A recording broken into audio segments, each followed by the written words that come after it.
she is way too stupid to date. I don't know if she can consent to dating people. She's too dumb to really, you know, be in a relationship. Yeah, I don't know if she should do that. It's not very wise for people like her. Um,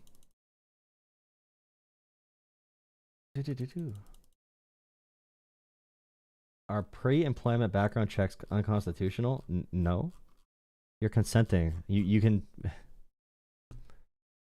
There's areas where there is not.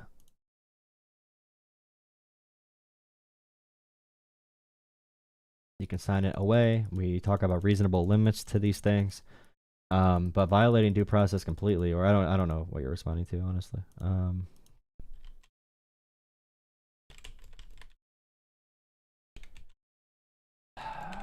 This guy messaged me about Doge, brother.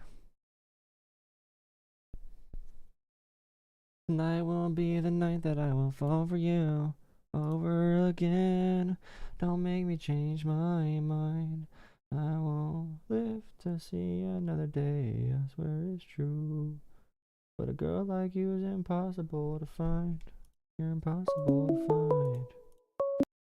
Tonight will be the night that I will fall for you. From? Howdy. Howdy. That conversation was wild, huh? Yeah, I like having fun here and there with people like that who are completely unreasonable. Because I think that person's like, I think most like moderate Republicans or like Trump voters would think that guy's a lunatic. Especially when talking about like the constitutional rights portion. I don't know, unless if you agree with him, but I mean, there were points, but at the end of the day, I'm an independent, so I don't necessarily take a strict side to things, and that's why I wanted to have a conversation about Doge, because I'm on the fence about a lot of the way that like the way that some things are or have been handled. In your mind, what is Elon Musk's role here? in my mind, Musk was able to tear apart different government agencies that were investigating his companies for fraud and corruption and I believe safety violations. So he wanted to kill those agencies, probably get data from them on how they regulate companies and different investigations they were doing into his companies. Huge conflict of interest there. I know that he does have a relationship with China and Russia to some extent, business wise. And there is some knowledge we have from whistleblowers that when they installed their private servers, they were very compromised from foreign governments as well, as they were scanning our data with artificial intelligence, like our records and social security numbers and addresses and all that kind of stuff. So I don't know where that information is because there's no checks on that.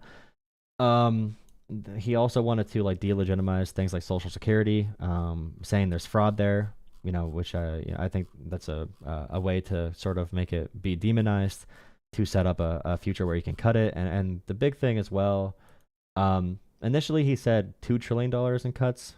Then he said 1 trillion. Then he said 500 billion, and he ended with 150 billion.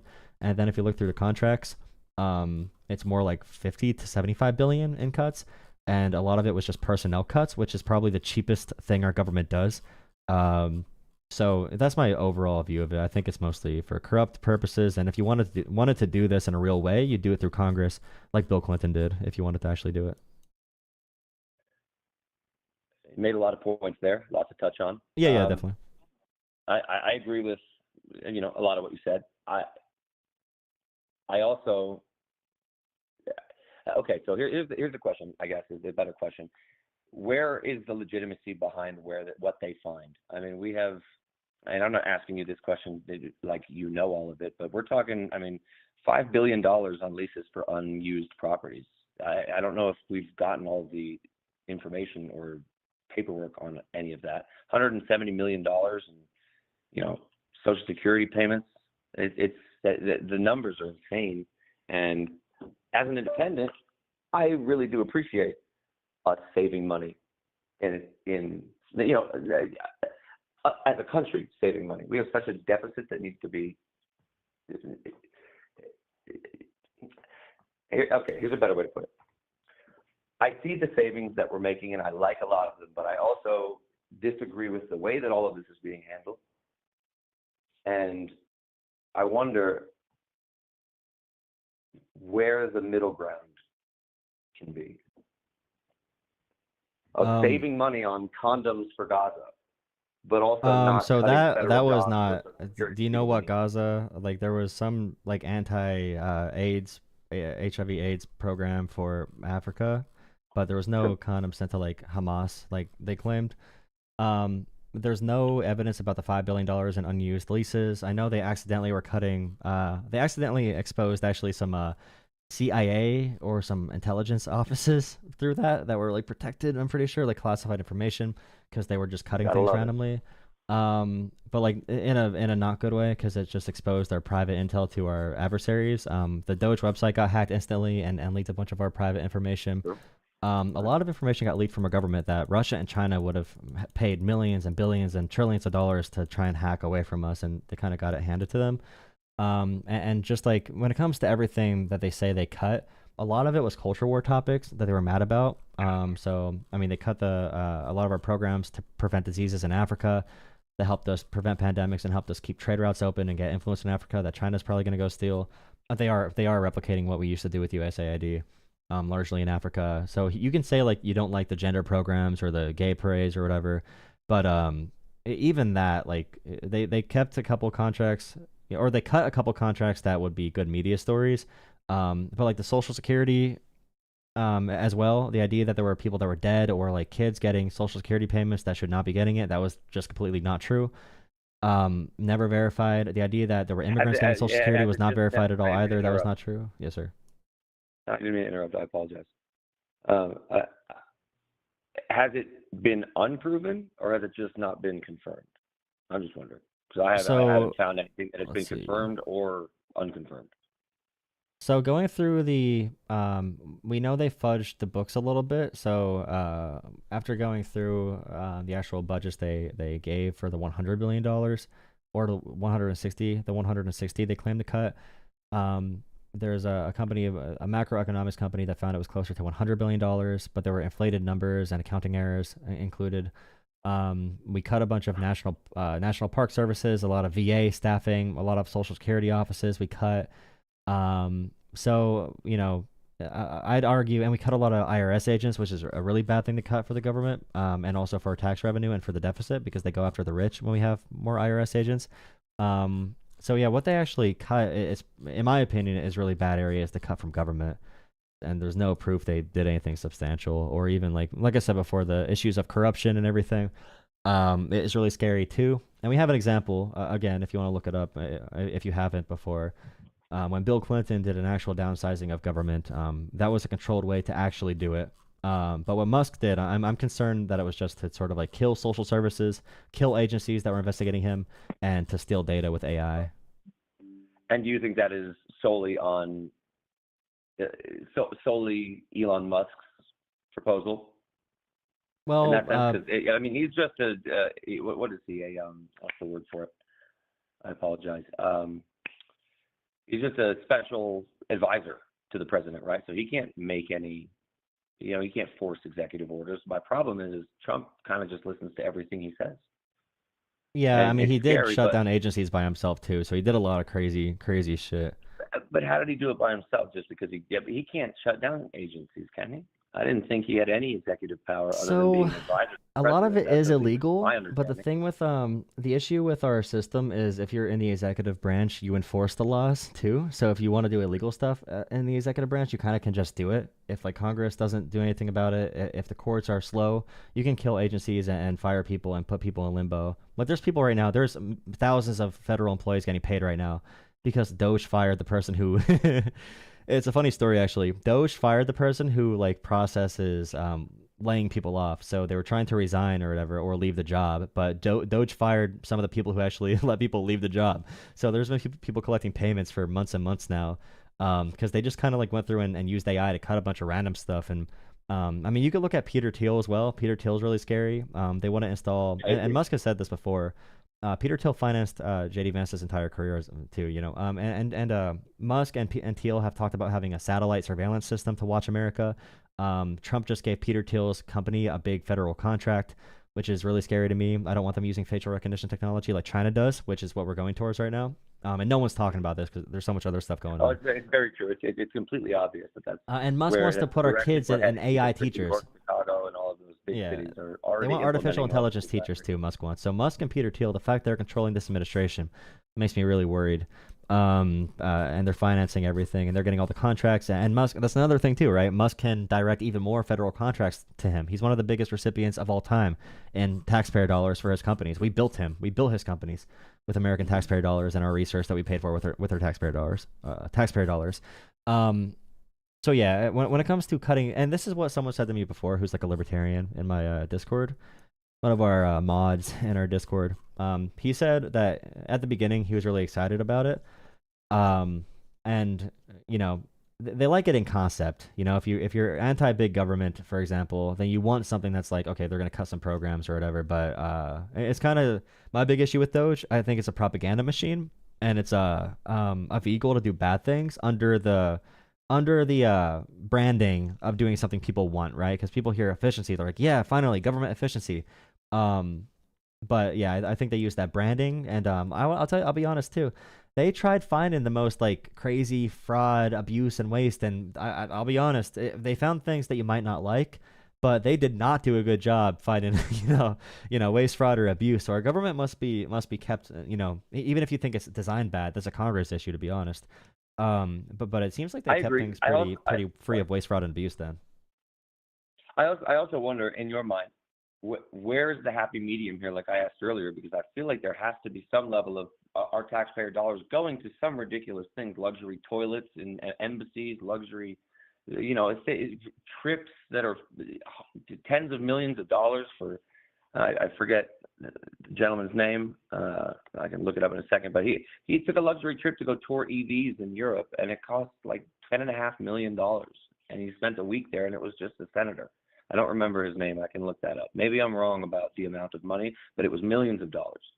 And my question is there a happy medium? And that's number one. Number two is, has there been anything that Doge has done that you believe to be a net positive? A single thing See, they've done, that's really or hard something because they've done to be a net when it comes to government agencies and like waste, like you're saying, maybe someone took a trip or something. I guarantee you, private companies have much more waste, especially when they get to like a huge, to a huge size. It's impossible to not have waste. And it's really hard in government too, because I know some government employees who can like travel for work. They might be able to go to a conference for a weekend, and the conference will be a couple hours, and the rest of the time they can explore a city they've never been to. And people might say, why are our tax dollars going to giving travel to a government official or someone working for the government? That's not what we need them to do. But it's also something to consider.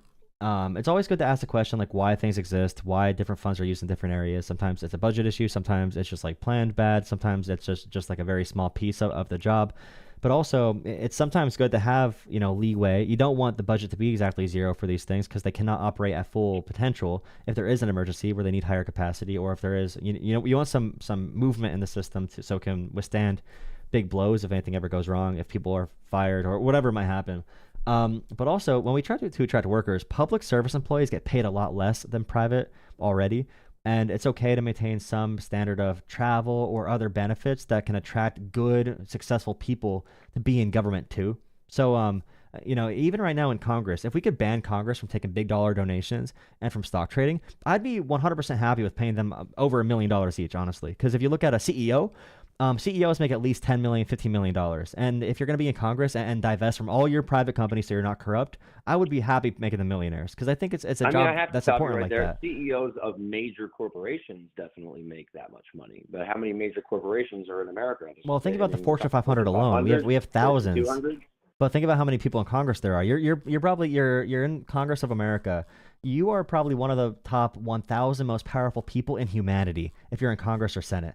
If you're in the House or Senate right now. So I mean, that's what I mean when I say like they should probably get paid a decent amount. So like it's because if you, let's say for example, you make $170,000 a year, which is what I think they get paid, and you live in New York City, and you have an apartment in New York, an apartment in DC, and you have to travel back and forth all the time. That's a lot of freaking money. Like that $170,000 you make is actually like a normal lower middle class salary after those two expenses 100% correct. for that. 100% So like correct. that person, it makes it so that's why 50% of Congress is millionaires, right, and billionaires.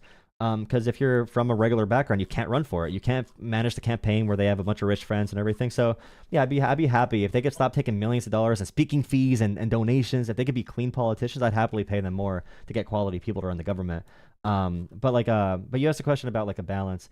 My big thing with government in general, I think about the job that needs to be done. So for example, I always say I think it's good to have big government controlled by the people without corrupt influences for things like limiting the potential for big banks to screw people over, or for limiting big corporations from dumping toxic sewage in the water. I want the government to be huge to make sure that they don't give us cancerous chemicals in the food. That's somewhere I want the government to be big, but I don't want the government to be big. I want it to be small when it comes to, it should be small for unnecessary regulations. It should be small for limiting freedoms. It should be small for, and I disagree with some people on the left with how far they went on like campuses with policing different kinds of speech over the past like 10 or 15 years. Although the right wing is doing the cancel culture by far worse than the left ever did now. I you know, do agree with regardless of that. that, And I think it's an exact opposite of what has been in the past. I mean, cancel culture, I believe, as a whole, regardless of what political side you're on. I mean, we're talking music, politics, we're talking entertainment. I think it's all just a reason for people to feel offended somehow. And I don't like that about the left. Again, I'm an independent. I don't like that about the left. I feel like the left finds ways to get offended, but now I feel like it's switched to where the right is now using that same tactic for their own gain. And I think it just doesn't make any sense if you look at it from an objective perspective. yeah, and say what you want though. Like things go one way, and then the other people utilize the same strategic assets to go this way. I just don't get it. We'll see what they're doing now too with like if a college student, which our universities and our research we do there is one of the prized possessions of the U.S. economy and our development and our ability to go against other countries like China. And they're killing our research right now because we get a lot of immigrants, which is a good thing. Like think about the Olympics, think about research. If we get the best immigrants from every country, we get their researchers. They're now researchers for America. We want them in America. But now we're having researchers detained for saying something pro-Palestine, even just like dumb, even just not dumb, but even very simple op-eds that are like, hey, you know, Israel should do more humanitarian aid to Gaza and not cut off water and food.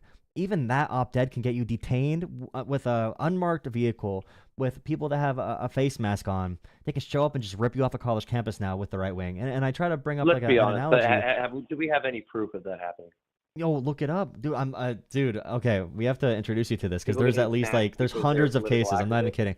Look up a Tufts University. You could see a video of a woman walking. She was a children and youth worker, which means she like helped abuse children, essentially like a social worker. She was going there for a graduate degree. There's a video of her at Tufts University. She wrote an op-ed about Israel a year ago. And you could see the agents pull up, no markings, no reason for arrest. They put her into a van, went on college campuses. University of Michigan just had a battering ram knock down multiple residencies on University of Michigan just because people said something anti Israel. And I'm telling you, like there's no criminal charges. There's no accusations of them breaking the law. They're just the Department of State is saying they deemed these individuals a national security threat to America because they stand as a threat to America's foreign policy interests based off op-eds. And my analogy I bring up. I mean, completely unacceptable, no matter what your political side is. I don't care. Yeah, for sure. And we let neo-Nazis protest in America. You know what I mean? We let actual KKK members still go out and wave their dumbass swastikas around. That's true. And it's like, imagine. And you know, I don't support KKK, but I support definitely not. Everybody going out there and expressing their views. Just like, you know, you can go BLM, we can go, you know, whoever you want. You can call any organization on either side. I support the freedom of speech. But being detained from the government with that, I just watched the video. It's unacceptable, regardless of your political affiliation. Yeah, that's happening everywhere, but those are green cards. There's a case of Mahmoud Khalil, and there's another Columbia student, I'm pretty sure. Columbia is a big area for this. But, like, if you have a criminal charge, that's one thing. But just saying they're threats to America based on their thoughts or their speech, like thought policing. Imagine if Joe Biden detained Jordan Peterson for not using pronouns. That'd be the same thing. But the right wing is like taking what the There'd left be did a with civil cancel war. culture and taking it to a whole like another level. Yeah, there would be. But now because it's Muslim kids or they're Arab or from the Middle East or whatever, or from Turkey or whatever other, or maybe they're Palestinian. They're going for these individuals that the American people won't get that mad about, right? Because if they went after just like a bunch of blonde-haired white girls, the American people probably get a little bit more mad about it. Um, Sure, you got bigger problems at that point. I agree. yeah, but yeah, definitely look into those cases. ICE has detained Mhm. multiple American citizens, quote unquote, by accident. And that's when it comes to the big conversation about due process and that Abrego Garcia guy. And like the standard for sending someone to a prison camp is much higher than the standard of sending them to a normal deportation proceeding, because that's a much lower standard in general. You can see immigration judge in and out and be deported, but being sent to a prison camp in El Salvador, that's a whole nother level. And not even the question of why are we paying El Salvador? Why are we sending our tax dollars to El Salvador for them to hold prisoners and flying people there versus paying Americans to do it, especially if they mess up? That's a There's fair a, there's a question. whole I the think whole a thing of better conversation question there. is, I think a better question becomes, does an executive order that determines a group of people as a terrorist organization um, deem that to be legal? I don't know. I just don't know. I don't think No, the anybody Supreme knows because Court. there hasn't been Well, any the Supreme Supreme Court Court ruled on ruling this on it. already. Yeah. They did rule on the Alien Enemies Act, which is what they're using for it. And they said something about reasonable amount of time for due process for a few of the cases. They ruled 9-0 in this direction. But the Trump admin now reduced the reasonable amount of due process to 12 hours. Ugh, and I mean, it's not acceptable. and there's people like there's the big cases I see are the gay barber. There's the professional soccer player, and some of these people like escaped Maduro, like escaped Venezuela after being tortured with electric shock, and they made it through legal ports of entry, legal ports of entry, and claimed, Like seeking asylum, yeah, legal yeah, ports of entry. yeah, legal ports Sure. of entry seeking asylum after escaping a dictatorship How being you tortured. assimilate to America legally. Correct. Yeah, so they went the right way. They were working, doing soccer camps. There's one guy who's a advocate for kids who have autism. They used an autism awareness tattoo. They used a Real Madrid soccer tattoo as a reason to send. They used a mom and dad tattoo as a reason to send people to CCOT, a torture prison in El Salvador. Yeah, because they're going after Venezuelans, right? So, Because they said it's MS-13, or they said it's a Tren de Aragua from Venezuela. Um, right. But it's I think the insane. question becomes: can't we all agree that this man that we're talking about, that went to a prison in El Salvador, obviously had major issues in the United States, and he was not a citizen? The Kilmar Abrego Garcia guy. Correct. My question would be, how can he be in the U.S. since the age of 16 for 13 years and have zero criminal record if he's that much of a, you know? It, it, I thought that's a good question. I thought he had a criminal record here, or at least he had restraining orders against him No, he had an allegation from his wife, from his which wife. she said they resolved of like domestic violence, of like ripping her shirt off and He something got else. arrested for domestic violence. He may not have been convicted of it, but he did get arrested for it. Correct. No, Maybe but I'm yeah, wrong, yeah. but I thought that was the case. So that's the thing as well. So you could say he has allegations there. You could say that maybe he hung out with people who were immigrants who were like coming in. Maybe he was driving people. I think there was some case of him like driving someone that was coming in illegally or something like that. But He got arrested. I think he got arrested when he was like associated around two or three other known MS-13 or Friend Agua gang member. I can't and that's the remember. big conversation, right? So if that happened, how did he never get a criminal record? And when the Trump and in 2019, people seem like they forget time sometimes, yeah, sometimes. Um, in 2019, Trump was president, and it was his Right. judges and his Justice Department that would look over these cases. And the idea that they would let an MS-13 gang member that they knew was a gang member stay here on a working permit is so laughable to me. And the fact they have zero criminal I agree. record, he was never like I completely convicted of a agree. crime or even charged with one. I'm pretty sure. And like regardless of that fact, if they wanted to deport him, they could have deported him. But what happened was it was number one illegal to send him back to El Salvador. That was what the court ordered in 2019 because it would be too dangerous for him. He escaped gang violence at the age of 16, came to America and did a bunch of jobs. Um, And by the way, it's not very unheard of that someone who escaped gang violence from El Salvador at the age of 16 and worked hard labor his entire life would be involved in domestic abuse. That does not give a pass for it, but the guy had a pretty shitty life, and it seemed like he made somewhat I of a mean, way let's be with it. honest. It Arguing that might come working out that he's a landscaping and doing things is not a reason to no. lay hands on a I'm woman. just saying that I know people who have been through much less, who have done much worse, and that's one of the reasons we can't just say, "Hey, this person is an alleged whatever. We should send them to a torture camp," because that's worse than the death penalty. That's torture, and I agree. slavery. But like, yeah, that's the thing. Never being charged with it, and yeah, it just everything people do to justify what happened. They could have. It was illegal to send him back to El Salvador, okay, because of the gang violence. They could have Mm. deported him easily to a third country that would have been safer for him. Easily, that would have been easy for them to do that. But now they need to justify that he's a gang member and MS-13 and send him to send him to El Salvador. And they might bring him back to not violate the Supreme Court and just deport him to a third country like they should have the first time. But But regardless, what what they've if the done is Salvadorian insane. president, as he said in the Oval, I don't mean to interrupt. I apologize.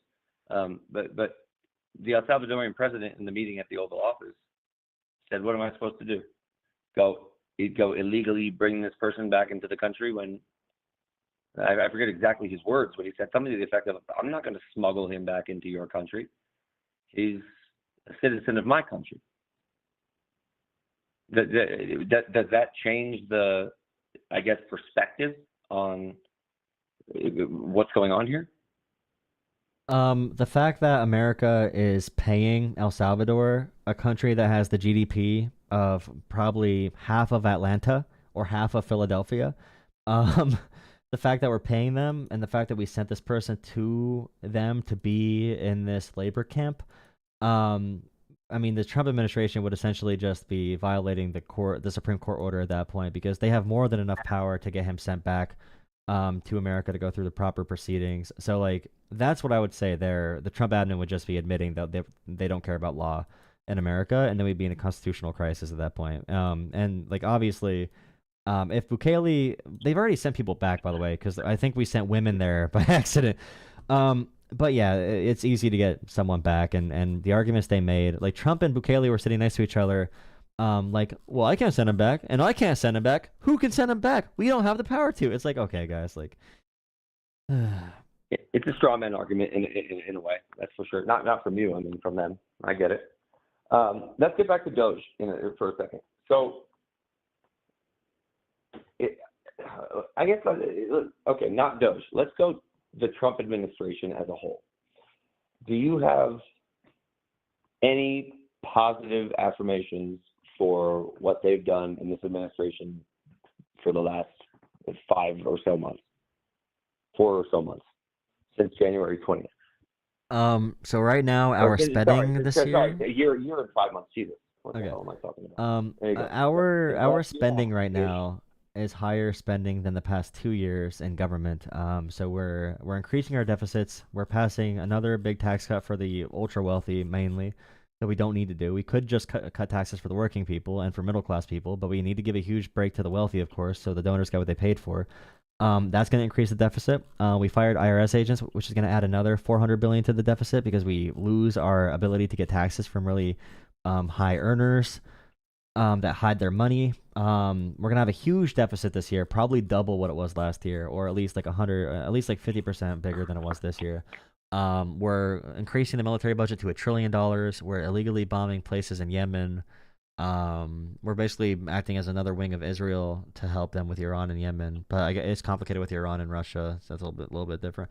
Trump said he wants to make Gaza real estate. He doesn't even say there's people there. He just says it's a nice piece of real estate. Trump is violating due process and I mean, bragging in all due about respect, it. my friend, I appreciate all these things. That there's a lot I of just things don't that know. aren't I'm just going positive. through like there's But not one. I'm asking, Okay, is there anything there is in not your one good mind thing Trump has done. No, that's there is not one positive? thing Trump has done at all. The first administration, sure, but he has not done one thing good this administration, though. And in that first administration, what would you consider positive? He don't did. mind me He signed the bipartisan First Step Act. He made the USMCA. Well, his people made that deal, the trade deal with them. A couple other trade deals that he now hates. Apparently, the ones that he made. He keeps on saying, "I don't know what idiot made these trade deals." It's like, bro, you made the trade deals.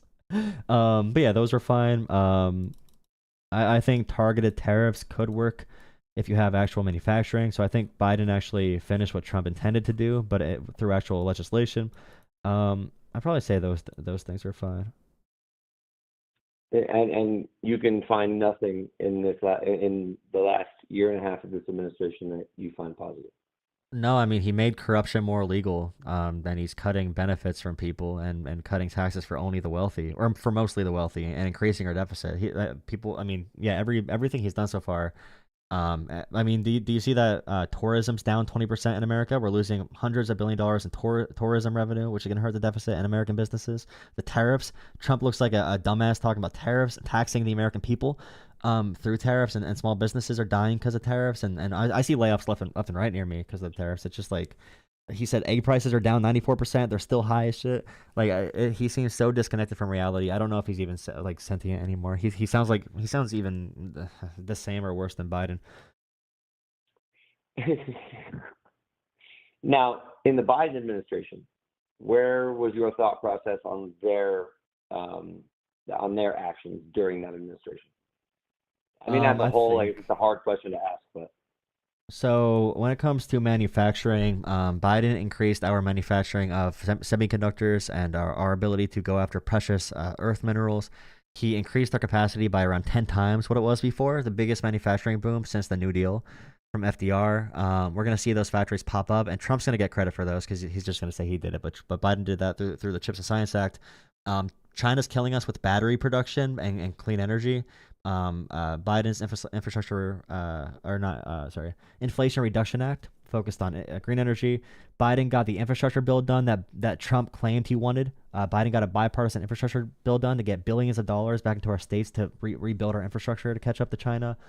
I think Biden was too weak on addressing the border topic directly and giving a strong message about it and doing like a border bill earlier. He waited too long, and by that time it was easy for Trump to just tell him to kill it.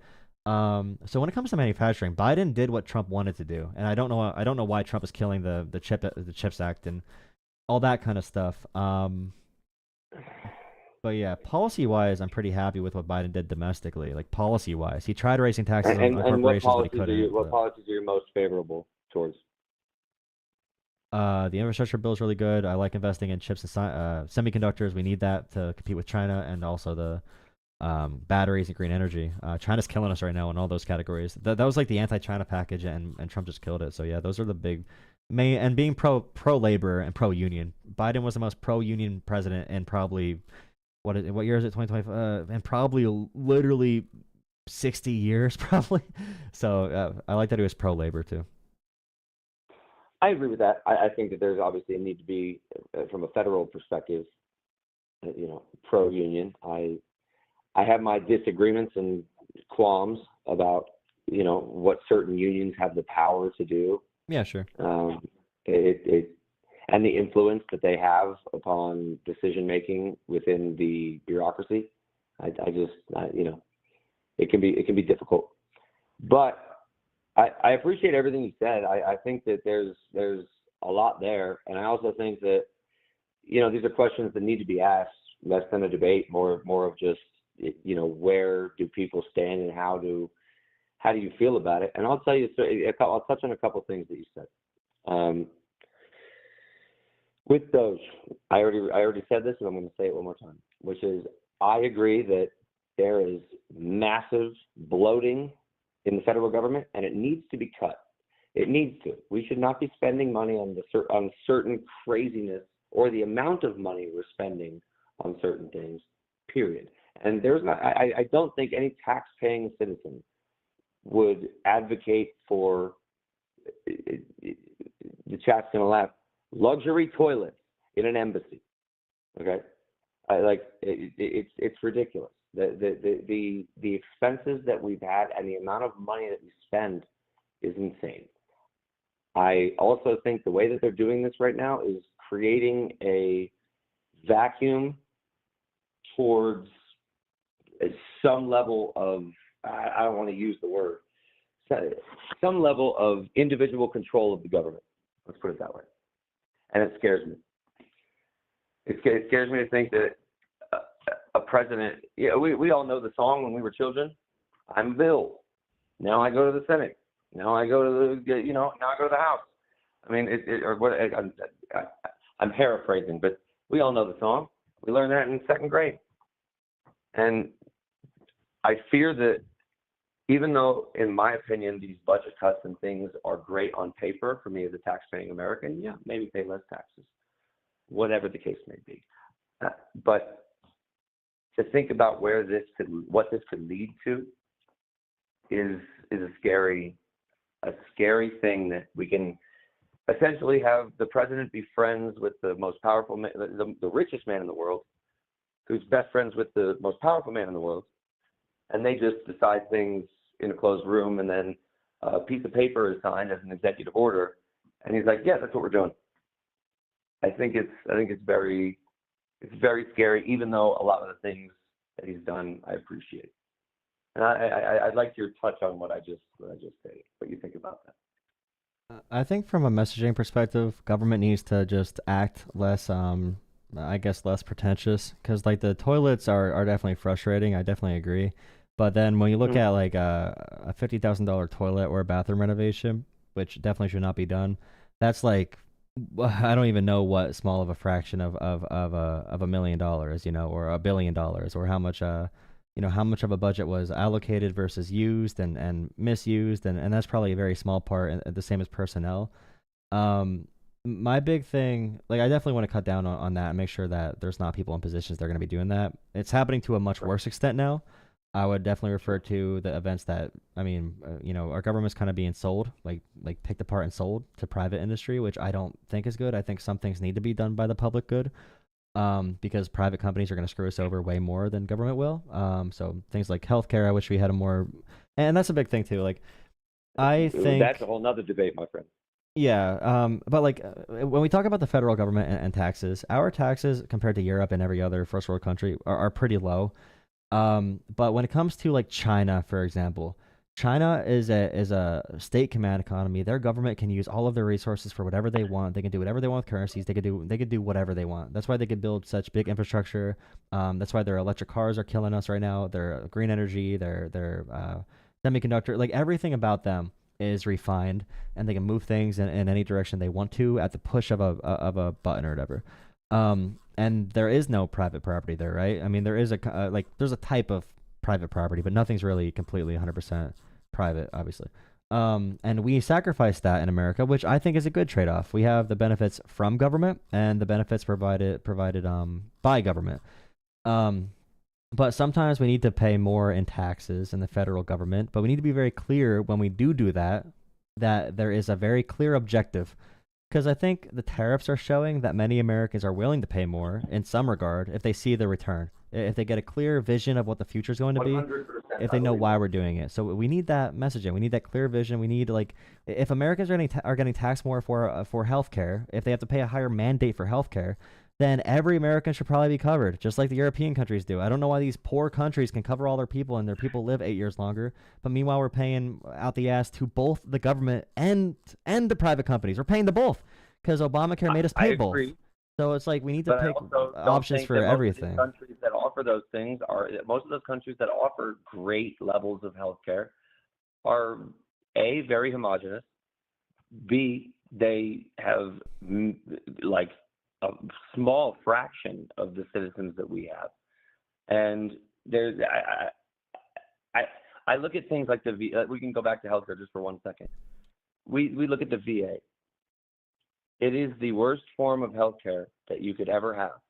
I have many friends who have served in Iraq and Afghanistan, and they have a headache and it takes 2 weeks to get an appointment, and all they do is prescribe them 1,800 milligram ibuprofen.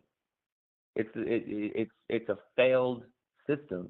And if we look at universal health care, what other option do we have to study as a case study? Well, I could go through a couple different forms if you want. You're waiting for 2 weeks for a headache? Well, I can go through a couple different forms if you want me to, of healthcare, because there's different models. I would say first off with the so with the size of population thing, in Canada, okay, I'll start off with America. So in America, We spend per person in America $13,500 on healthcare.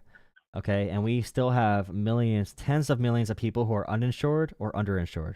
And can you just like guess a number for what Canada pays per person? We pay 13,000 per person. Everyone's not covered. I'm not gonna guess a number because I would just be pulling it out my ass. If you really Okay, want me to okay. guess a number, I'd say 3,000 maybe. Okay, okay.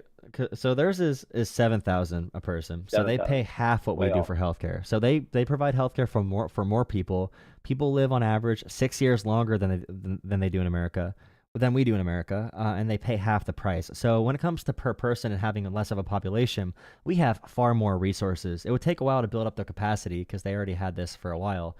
I would also bring up the fact that rich people in America. This is a crazy stat. Rich people in America live shorter lives than poor people do in Europe, and poor people in America live like 6 years on average less than rich people do. So everything about our society, through from the chemicals in our food, chemicals in the water, half of Americans live in conditions that are extremely high risk air quality because of companies dumping shit in random places. So first off, just with Canada versus the U.S., we pay so much money for healthcare, and we do not get the quality that we pay into it. So like that's a hidden tax. All the premiums and stuff people pay, even if someone has no healthcare, people might think that's a good thing, but eventually it's going to cost them probably more than it would have if they had insurance the whole time. So Australia is one example of a country, and you said the thing about being homogenous and not having as much like I guess influx of like people or Yeah, changing numbers of in that populations. reference, I was referring more to the Nordic Nordic countries. countries that have a very successful education and healthcare Yeah, program already. but then look at like Germany, right? Look at Germany's complaining about their immigration all the time, but they have a system that everyone's covered. So does Australia. They have a system where everyone's covered. So does like France. France has a childcare system that's crazy. Look up sometime the benefits France gives new mothers. France gives so much shit to new mothers, it's actually insane. And we don't even have paid. We don't have paid family medical leave in America. Guaranteed paid family medical leave. Every other developed country has that. And I it's agree like, with you, yeah, and now but Trump is the saying he wants to question give five becomes, thousand what dollars about per okay? kid. That's Sorry, continue. My no, apologies. no. Trump said he wants to give $5,000 per kid to people if they have kids. Just That's pay what I them. was just going to ask about. How do you feel about that? I have heard my entire life conservatives talk about how these welfare queens have all these babies to profit from the system, and now Donald Trump is going to say they actually want to pay people outright cash for having kids. My young self is mad. Now, let me ask you a more theological question. What we have relied on for such a long time is federal subsidies for specifically single mothers, but let's just use the single mother example, right? You have more children, you get significantly higher government benefits, and that's all well and good. But the question becomes, is it worse to have a defined amount rather than using some social worker or bureaucrat to determine what they feel the amount should be for this family? Because that's where we find ourselves now. It's an allocation based upon one single person's opinion that just gets approved by whoever the higher up is at that point, and they get that money, whether it be from the state or the federal government. And here's my take on it. Having a set amount, that amount should go towards your your natal care, going through the birth, the cost of birth, and the amount of time that you have, that the mother has to stay at home to take care of that child.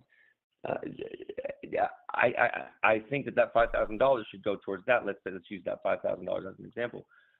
We have been subsidizing adolescence of children for a long time, and the federal taxpayer, in my opinion, should not be responsible for everybody's child unless it comes to aspects like healthcare.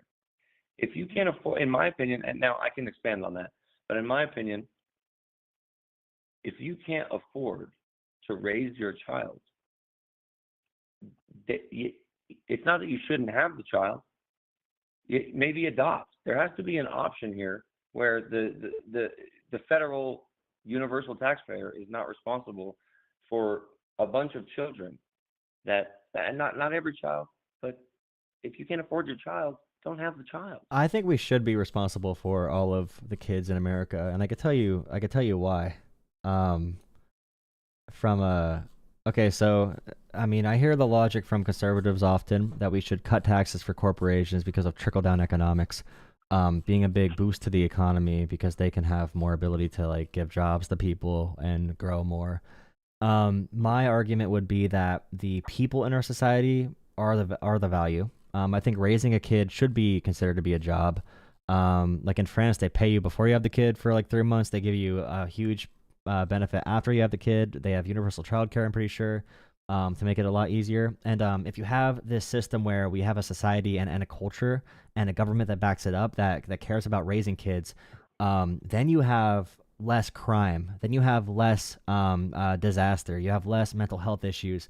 You have less things that weigh down on the economy. You have less of a need for law enforcement and less of a need for prisons. You have more of a reason to have more schools and more opportunities. So when I look at the neighbor's kid, and this is why I'm pro paying higher property taxes, by the way. Like myself, I don't have kids, but I'll pay higher property taxes because I want those schools to be funded. Because I know if the schools aren't funded, I know this whole place is going to shit eventually. Because the schools are the foundation. The childcare is the foundation of our entire society. And there are stats behind this based on the quality of the water you drink, the air quality, the quality of education, the quality of opportunity, how much that correlates with the crime rate, with overall productivity, and that productivity goes into now businesses have a more productive work pool to pull from, to better people to interview. Then you have individuals who can fix more of their own objects, and we can sustain our properties better. We have communities where we feel safe and we support one another. And you have all these issues we complain about in society that we can prevent and create a culture where we just like can build this strength from the bottom. And now you know the neighbor's kid, if they do good, they're not going to be doing bad things. You can trust that their kid's going to grow up and be your neighbor someday and be a good neighbor and be a positive contributor to society and have less people who are going to be pulling down society. So I'd say that is my argument for why it's beneficial for a selfish reason to invest in things like childcare. And even as a taxpayer, if we're going to pay all this money for Elon Musk to get billions of dollars in government contracts, damn right I want to give my tax dollars to a mother for childcare. You know what I mean? I agree with you 100% with that last statement. What I think that maybe we have a disconnect in this case is where I think we have a disconnect is who is responsible for all of this? Is it the federal taxpayer? Is it 501c3s? Is it NGOs? I mean, where do we draw the line of funding going towards not children? I'm never going to advocate against the funding of great education and great childcare. That's necessary, but like you said, to move the future forward. I also hate where that funding or what that funding has contributed to, which is, I mean, there's so many things to touch on. I think the biggest one, in my opinion, is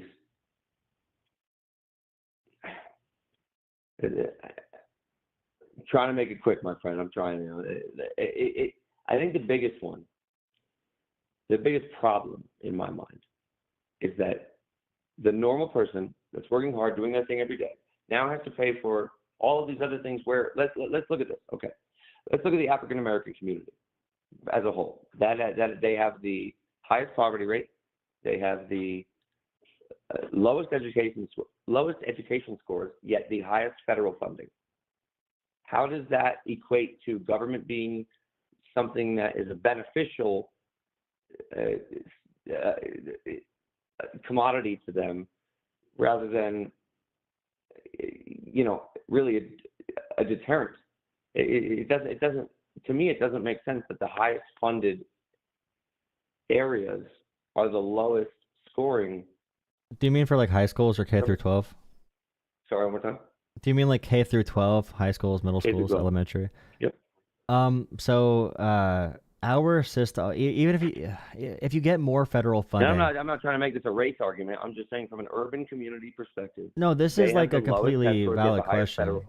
So I'm well trained in policy, so I could definitely answer this, and I go to a lot of school board meetings and everything. So pretty much in America, like if you get more federal funding from the Department of Education, there's a good chance you're from a really shitty, poor area.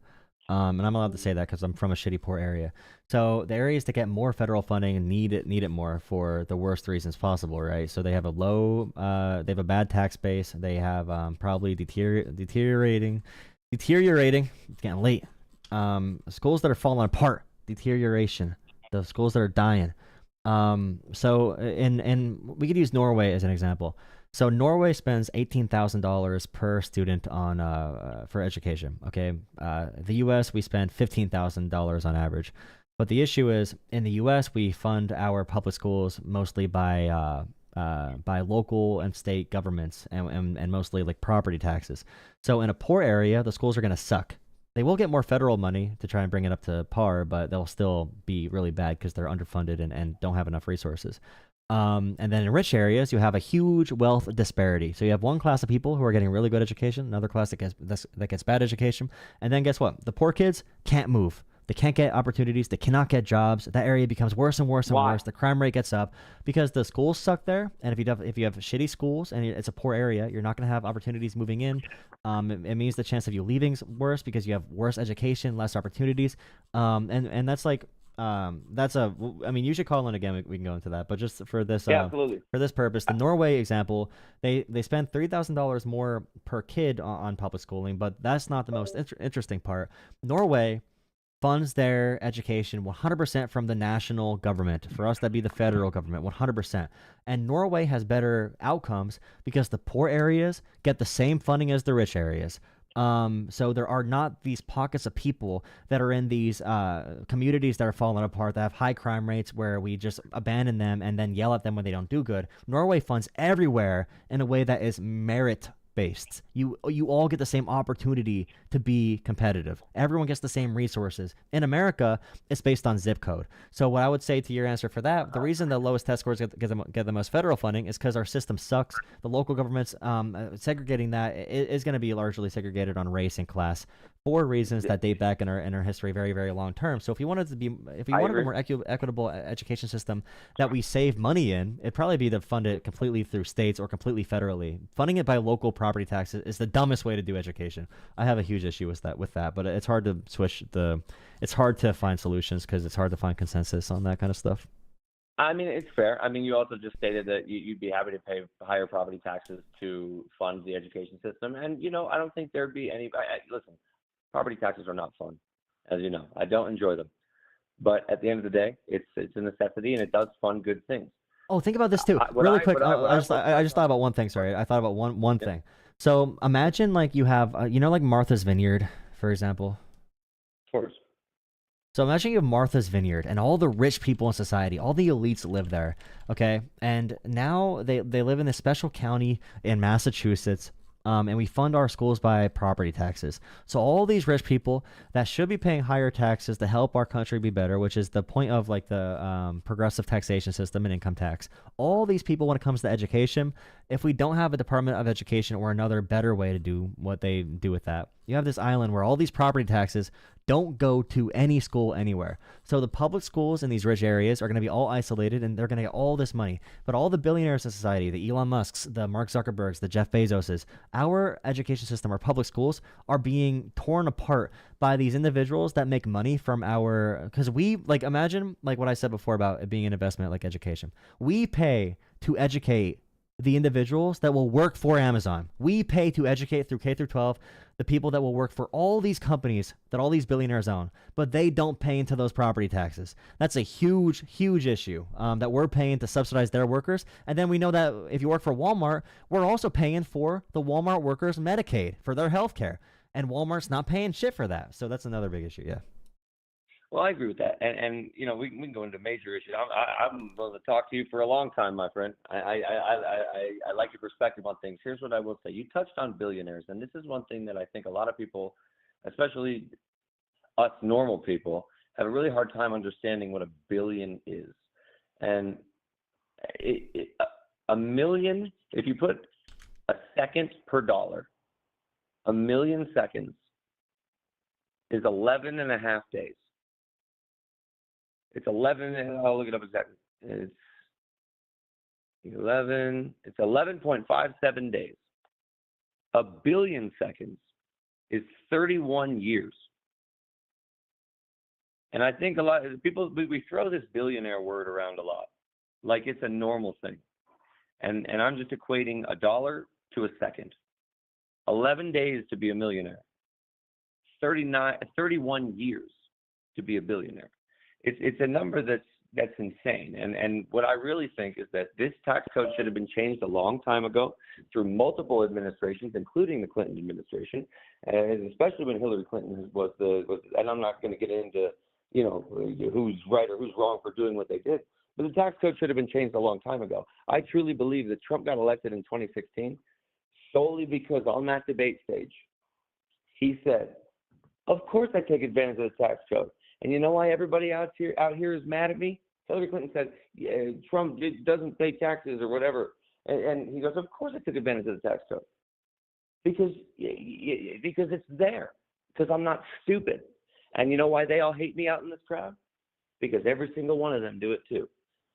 And if you really have a problem with it, why haven't you changed it in the last 30 years you've been in government, Hillary? I believe in my heart that that's the reason why he won that first election. That's a hard one too, because Biden tried changing taxes to tax the wealthy more, and by more it was just like a little bit higher, and Republicans completely blocked it. And Trump is going to cut them even more. I just wish, like, that's why I'm going to vote for, like, that's why I think we need someone who's radical the other direction to actually do that, because I don't think any politician is actually going to raise taxes on the wealthy. And I see it as a power issue and a freedom issue, because if someone has all that money and power... Are we talking about capital gain tax? I'm talking about just in general. You could have alternative minimum taxes. You can raise you can raise capital gains without really affecting the market that much. Someone said like a transaction tax could be interesting to look at. There's a bunch of different ways to toy with it. I'm sure we could do a bunch of... It's really about the will to do it, because we could find ways to do it. And we could find ways to... We need to do trust busting to break up companies. But the issue is, and Biden did more trust busting than any president in like 50 years do we want to break up companies? Is that really the goal here? I think we need to break up Meta and Google, and Elon Musk's company should probably be divested. Broken up to different owners. I think having that much, if these were people, like we're in another Gilded Age. We need another Teddy Roosevelt or another. Yeah, Teddy Roosevelt is probably the best example, because he kind of started the trust busting in early 1900s, and trust funds are a whole other issue. What do you think about a podcast? Well, monopoly. I'm talking more about just like monopolies and getting rid of monopolies, and that's why I think we need someone who takes no corporate dollars. And I'm gonna get people on this train eventually, but I think the only person who's gonna raise taxes on the wealthy is AOC, and I don't think anyone else is gonna. Maybe another Democrat will, but the only one who's actually gonna fight for it is gonna be our little activist social Democrat queen. So that's fair. What do you think about AOC? Do you think she's gonna run as a primary? Around the primary? Have you ever seen her documentary? I did, yep. I think I like the idea that someone can come from being a bartender from a working class background and being a politician. That's my biggest thing with Trump, is like, if Donald Trump... inspirational story, if you look at it from that perspective. Yeah, I agree with that. I just want someone with that mentality, because Trump was the opposite. He was a Jeffrey Epstein best friend, P. Diddy best friend. He donated to the Clintons. Like, he's the most elite you can possibly get. I want an actual person who's from a real background to be in there. He's admitted that he used to be a Democrat and then changed to Republicans when things started going the way that he didn't want it. And again, I'm an independent. But that's like one of those things. I want one of us in there, and that's why I think she'll actually go for higher taxes on the wealthy. And she really moderated her politics in the past like 3 years. Like, she doesn't talk about Green New Deal stuff anymore. That was more of just like she just got in there at like the age of like 27 or 28. She was talking about idealistic stuff, but her past few years, she's a lot more down to earth, and she's very focused now. And I think she's pretty good with a microphone. And she's the only candidate who's going to be running who's not from an elitist background, for sure. Do you not think she's radical? I think we need someone radically for people and radically for higher taxes on the rich right now. I think we actually need that. It depends what for. Now, taxation on the rich, that's a hard topic, because it can be broken down in so many ways. That's what I asked you earlier. I don't know if you heard the question. The question is, what do you think about a flat tax? I think that would make the current system a lot worse. It would help the wealthy a lot. So I guess that's where the question comes in. When the wealthy, as you stated, aren't paying their fair share in taxes, what if everyone pays the exact same amount? That the rich can't hide their taxes anymore. Every house sale, it's, let's just put a number out there, 15% or something of that nature, 20%. Everybody pays that, and that's just a universal tax code. Everybody pays the same thing, so there's no way to make shell companies. You can have different taxes for, I guess, businesses in my mind, but if it were a personal income flat tax, would that be something that you would be opposed to? Well, you would need to. The reason I'd be against a flat tax is because the progressive income tax that we have right now will tax wealthy people at a higher rate than working class people, which I think is definitely needed. We should probably have a marginal rate that's higher than we should have a like right now. If you make over $1 billion, for example, it should be a higher marginal rate at that level for any dollar made above that amount. I'm against a flat tax because it would be very bad for the deficit. It would move tax burden onto poor people. It's a regressive tax, so that's why I'm against that. But in terms of like cleaning up tax loopholes, requiring that we have stronger assets reports, and other loopholes for how assets are moved around and wealth is hidden from the tax code. Maybe we could find some way. And I know wealth taxes are very hard and don't work that well, but there are other ways to tax transactions from a corporation that I'm not going to go into now because I don't have my policy document prepared. There's like a land value tax that some people think of on the far left. There's a value added tax. There's a bunch of different ways to do it. But even right now, hiring more IRS agents is a really good thing because they go after rich people, especially if you assign them to go after rich people. Closing loopholes and all that kind of stuff is really big. But again, like we've talked about this forever, we need someone, in my opinion, who's radical enough, who really believes in it, who really wants to fight for it. And I think it's going to need to be someone who's really going to do that. But where do the social policies come into become a federal spending issue? Well, if we don't raise taxes, it's going to be an issue. Like right now, we should be at a budget surplus right now. If we even had the taxes that came, if we move back to Obama's tax code, we'd be in a great, like, it's so hard to go through spending because it really is a mix of spending versus money brought in. And then you look at national debt. The debt, what really matters in debt is the percent GDP to debt ratio. The debt doesn't matter as much as the money you bring in based off the investments. There are issues if you overexpend on debt, but it's really complicated based on, and if we lose the position of the world's reserve currency, there's some issues there. But our debt's like fine now. It's not anything insane yet. It can be, but. So we took in $4.9 trillion. I'm just looking this up right now as I'm talking to you. We took in $4.9 trillion in 2022 tax revenue as a whole. 76% of tax revenue was paid by the top 10% of earners, and that's $167,000 a year, $169,000 a year. So 76% of 4.9 trillion from the top earners. So 4.9. Let me do that. Point times point. So I'm trying to do it on my computer. There we go. So it's $3.6 trillion a year just in the top 10%. Okay. And like I said, it was 76% of revenue. And I'm not trying to advocate for flat tax because there's so many different variables that come into play when we talk about that. But $3.6 trillion is way more than we would have brought in from the top 10% if we didn't have a flat tax. Let's put it that way. One second. Maybe I said that wrong. We brought in 4.9 trillion, 10% in total in 2022. 76% is 3.7 trillion dollars. And if we were to take the top 10% of earners and not let them get away with certain aspects of, I mean, even just going towards capital gains or losses, how can someone well, that'd be something different. So like buy one for $49 million and pay zero taxes? It doesn't make any sense. That's where I believe the flat tax comes into play. Now, I do think it would hurt the big boys. But when you hurt the big boys, all of a sudden it hurts the little guy. No, but the What's flat the big tax hurts deal? the little guy more.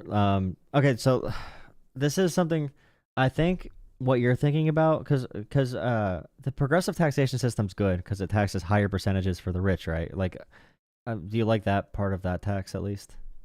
Of course, absolutely. So the flat tax you're talking Like I about. use that So example. when Someone someone should says not be flat able to sell a tax, building for millions and buy another one and pay them no taxes. It but doesn't when make someone sense. else says flat tax, they're usually talking about replacing income tax with flat tax because then they're gonna get solve all the loopholes. It's not gonna be progressive anymore. But what I'm saying is, I think you more so mean a minimum tax. So you can have a progressive taxation system and then have a minimum tax. Definitely look up like what a minimum tax is, and there's different formulas for it.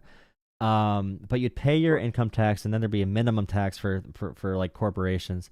And then it's a very standard system with pretty much no loopholes.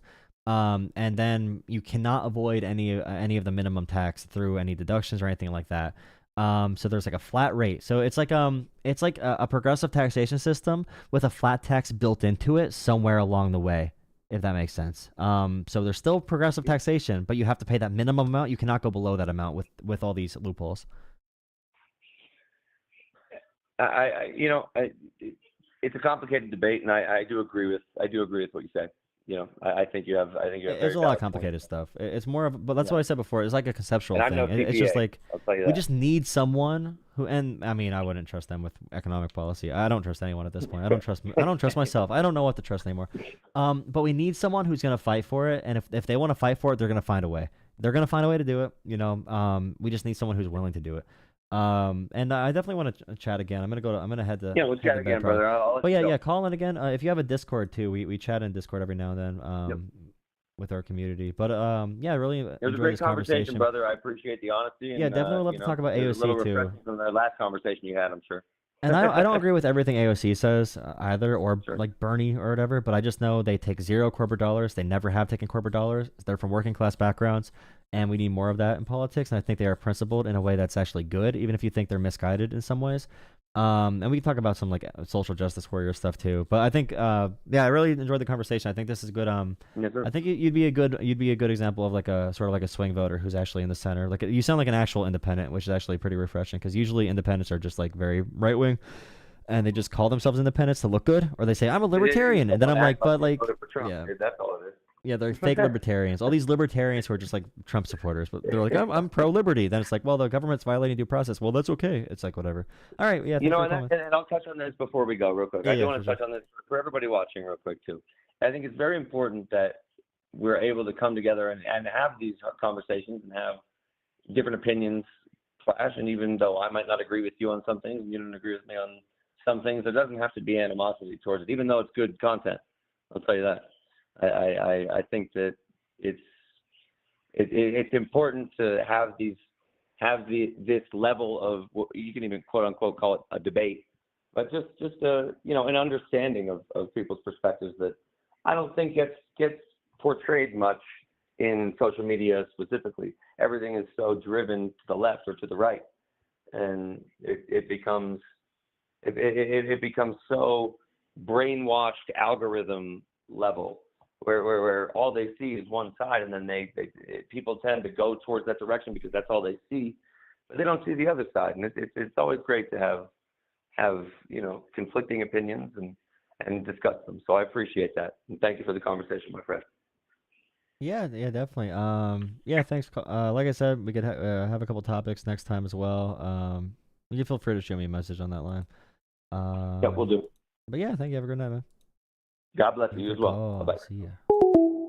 See, that's a nice chill conversation. Wait, is Epoch in chat? I have a question to ask you about black people. Is Epoch here? Yes, Epoch's here. Thank God. I'm just kidding. No, I actually do have a question for the chat. I'm gonna switch it to subscriber only for a second. That's a good call. No, that's a good that's good. That's good. Like a good like podcast type conversation. Thank you guys for all the fan funding. Thank you $5, Sam. I've been watching your streams for a month or two, and it's been interesting to see how Trump supporters think, so I can better argue against them. Thank you, Sam. Thank you.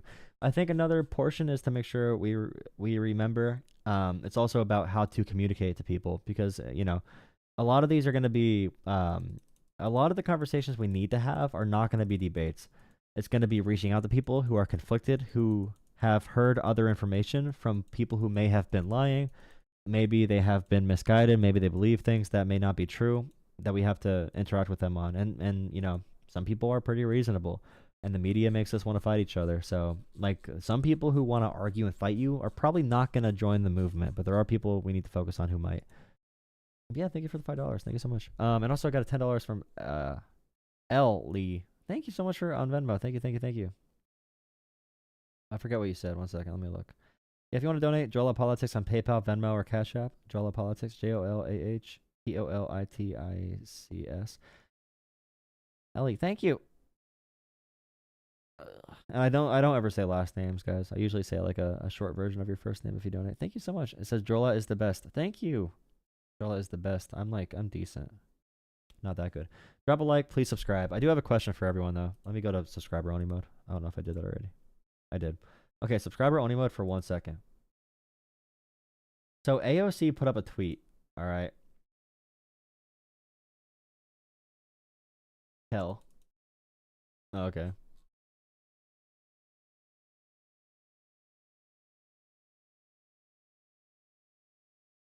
Kel. It's the same name. L. I just said it. The L. Kel. See? L. Kel. L. Kel. Same thing. Okay. Okay, this is a question we need to have really quick. A discussion I need to have with you. I'm very curious about this. Is Epoch here? Epoch's not here. Wait, is Epoch here?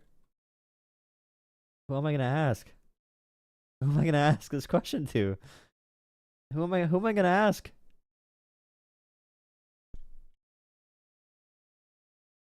I just added Epoch in the Discord. Join Discord, guys, by the way. Join Discord. I need to ask Epoch a question. Okay, so AOC put this up. Okay, I'll pull it up really quick. Where is it? Where is it? AOC is gonna run for president, bro. She's gonna run for president. She is going to run for president, brother. Guaranteed. The way she's been posting, she's running for president. We know this. Okay, I'm trying to find this tweet. I'm not sure how far down it is. I think it's on this one. Or is this her campaign account or her government one? Oh, wait. No, that's her government one. This one's her campaign account. Whatever. AOC, black. Okay. This is the conversation I wanted to have really quick. So AOC says, do not let them trick you into thinking that we can be separated into rural and urban, black and white, and Latino. Okay? I don't want to make an opinion on this yet until I hear some responses. Okay, so do not let them trick you into thinking we can be separated. All right? Do not let them trick you. We cannot be separated. All right? Do not let them trick you into thinking we can be separated, okay? We cannot be separated. We cannot be separated into rural and urban, black and white, and Latino. Okay, but in this post, black is capital, Latino is capital, but white is not capital. And I know why. I know what the reasoning is behind this, okay? I know why. Okay, I know why black and Latino are capital and why white is not capital. I know why. I know the academic reason. But my question is this what we need to be doing right now? Should we just make them all lowercase? Should we? Genuine question. Because I don't...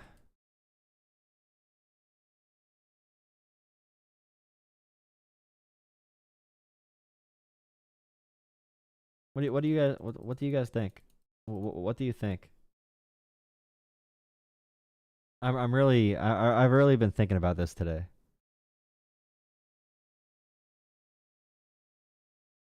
I'll receive your question. Are there more people of non-whiteness in chat? That's probably more. That's more racist than any other way of non-whiteness, dude. That's crazy. Um, that's crazy, dude. Okay, no, but still.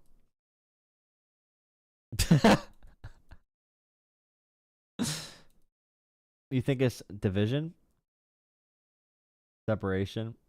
We don't need any division. Do you think this is divisive? Do you think this is divisive? Because I assume it's because black people shared experience, Latino shared experience, right? Shared experience. That's the thinking behind it, I think. Am I right about that?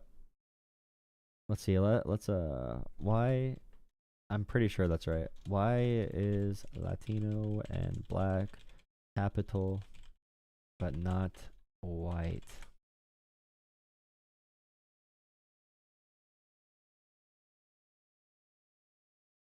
Black and Latino are often capitalized because they are seen not just as racial categories, but as cultural identities and shared experiences, especially in the context of systemic oppression, heritage, and community.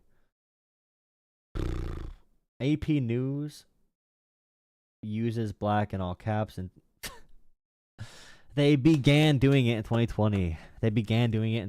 So it's a virtue signal, huh? So is it a virtue signal? The AP and others do not capitalize white in most contexts because it lacks the same shared history of cultural identity and oppression.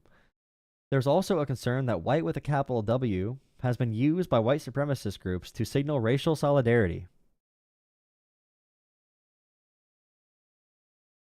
Chicago Manual of Style uses white and black capital, and Columbia Journalism Review have them as capital to acknowledge that white people can also have a racial identity shared by history and privilege.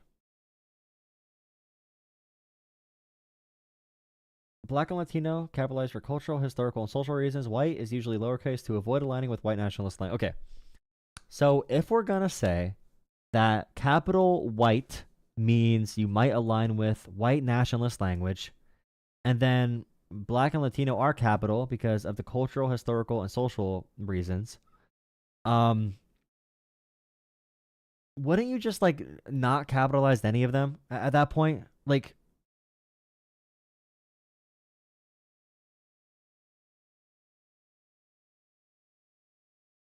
this is dumb. It is dumb. People use B for black people. Just use the whole lowercase. Like, I really do think. I mean, this is Team AOC. Is that her thing? Or the AOC campaign? It's probably a staffer. It's definitely a staffer. That's the thing, though. Is she gonna crack down on her staffers? I know she took pronouns out of bio. She took her pronouns out, so.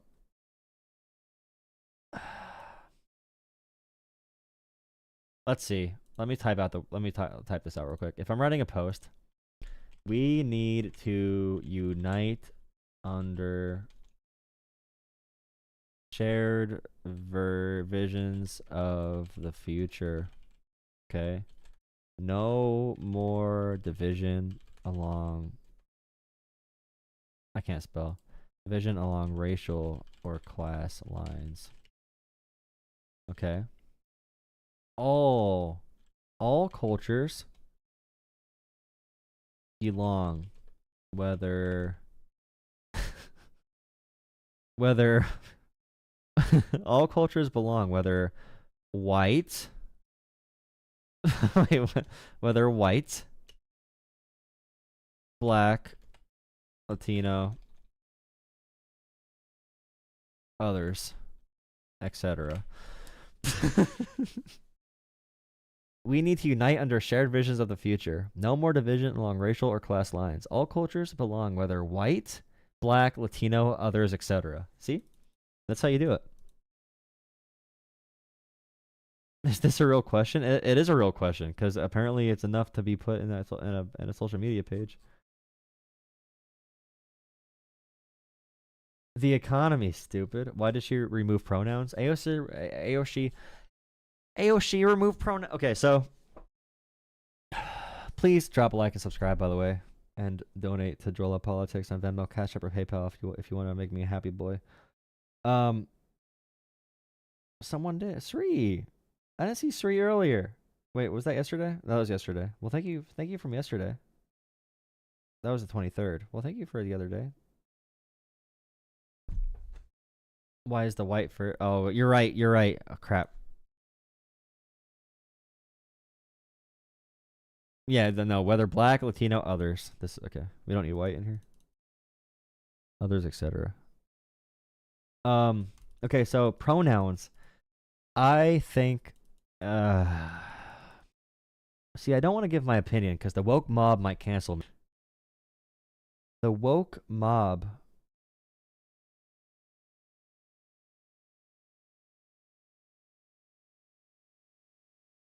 Okay, so I think it's really dumb to announce yourself in a new area, doing land acknowledgement and pronouns for every single person as a standard.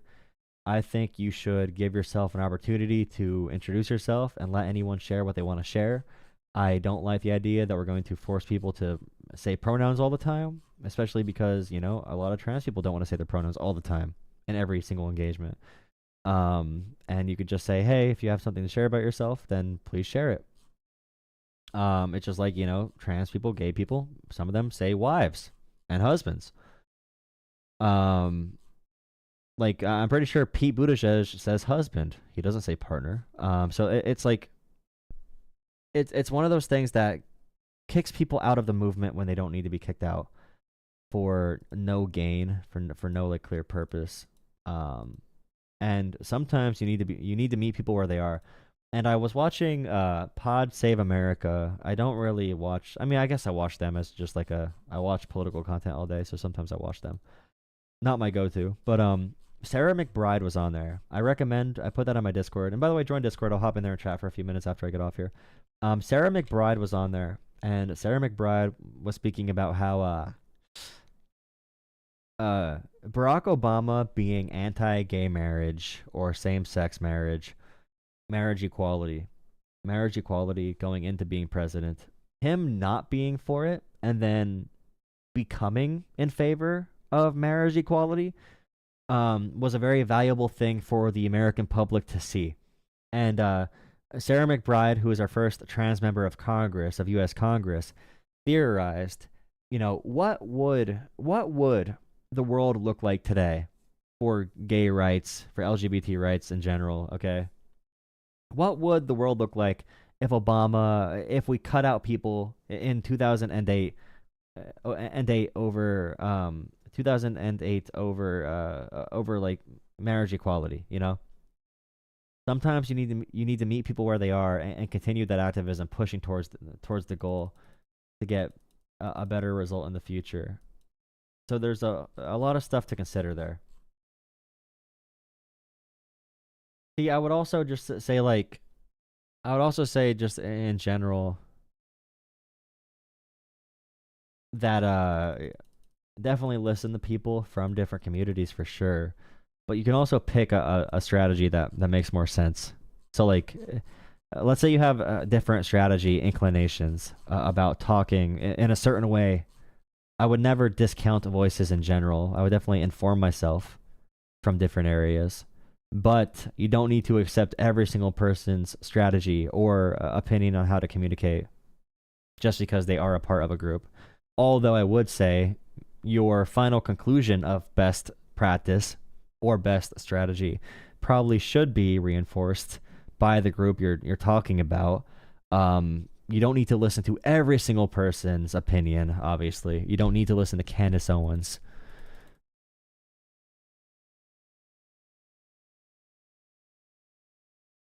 Wait, what is a CG? A cool guy, right? It's a cool guy administration. Okay, what happened? A Coast Guard Academy graduate posted this. They're reporting that ICE entered base housing and took a Coast Guard spouse. Is that true? Hi everyone. Received this message from a CGA classmate sharing that the wife of an active duty CG crew member got taken by ICE on a base holding today. My classmate received this news. Did ICE? Ooh, ICE is crazy. This is nice, bro. I love corruption. Okay, guys. Thank you for dropping likes and subscribing. Thank you for another good night. 2 nights in a row. 2 good nights in a row. Thank you for the callers as well. Thank you, Kyle. Any list of individual cultures? Yeah, I don't know why you need to list any, because it's like, okay, so AOC brought up black and what is it called again? Her one account for AOC, Team AOC. AOC brought up her team. Okay, probably a staffer said black, white, and Latino. It's like, just say rural and urban, or class lines, or race. I don't know, culture, or by culture, or by culture, or by who you worship. I don't know. You're not gonna like. You're not gonna say whether rural and urban, suburban and Buddhist and Christian or Muslim, or like you're gonna leave out people regardless. So use broad language here. Because why would you not include Asian Americans or Native, you know, or Indian, or there's a whole list of different people you're not including here. So who do you pick to list on here? I mean, I guess I don't know. I don't know. Open the line. We have a bite. No, I'm going to bed. I'm tired. I know. No, I'm going to bed. I'm going to bed. I'm going to bed. I'm tired. I'm going to bed. Sorry. I'm sorry. You guys go to bed. You go to bed. I'm gonna chat in Discord for a little bit. Okay, join Discord. I gotta go to bed. I explained the other night why I need to have a sob story for you to donate to me. No, but like I've been. If anyone was not here before, like last night, I need to actually get sleep. Apparently, my body's shutting down the past few weeks, which is why I did not stream for a few days for a while. Because everything is falling apart, because I'm busy all the time about everything, about politics, for real life, for work, I was at a school board meeting for 3 hours the other day. Okay, I don't have kids.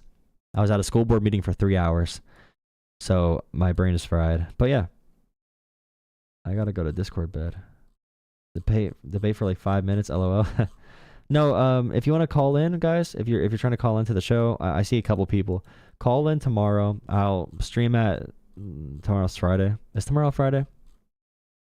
Let's say I'll definitely be on by 10:30. I might start at 9 p.m. tomorrow if I don't get busy, but let's just say I'll be on by 10. Okay, by 10:30 for sure. So call in. Come back tomorrow to call in.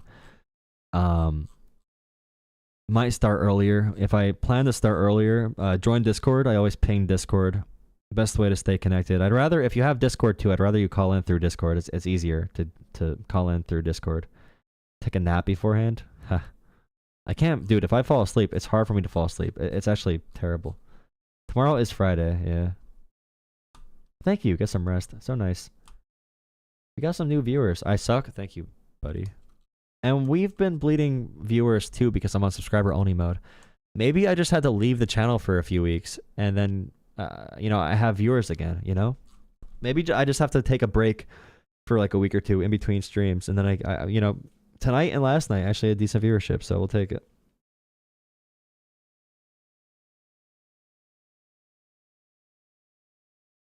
All right, guys. Have a good night. Thanks for watching. Thanks for liking and subscribing. Thanks for the donations. Thanks for the channel membership. Someone bought a gifted sub earlier too.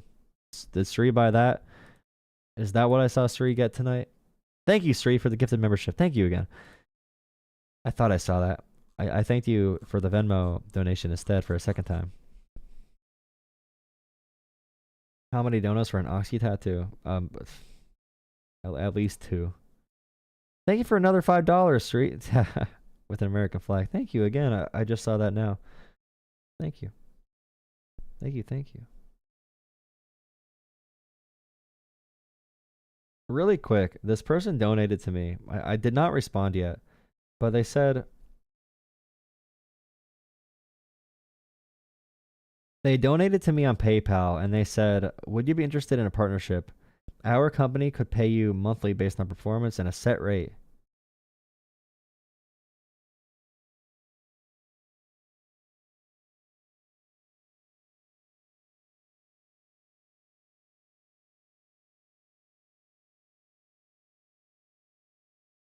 I don't know if that person's still here, but they seem pretty confident.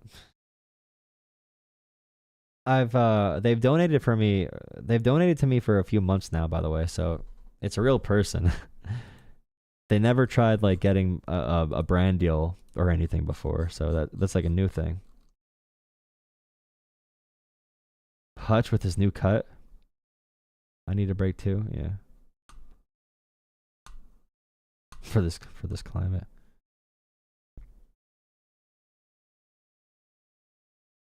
All right, guys. Again, good night. Have a good night. Shout out from Philadelphia. Shout out 76ers, bro. Boom, boom, boom. All right, guys. Thank you again. Have a good night, everyone. Thank you, thank you, thank you, thank you, thank you, thank you, thank you, thank you.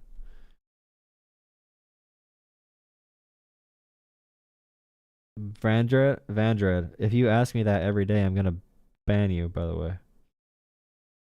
You can do late all you want, but if you do that, you're getting banned. Not gonna lie. Nope, anyone who does that's getting banned.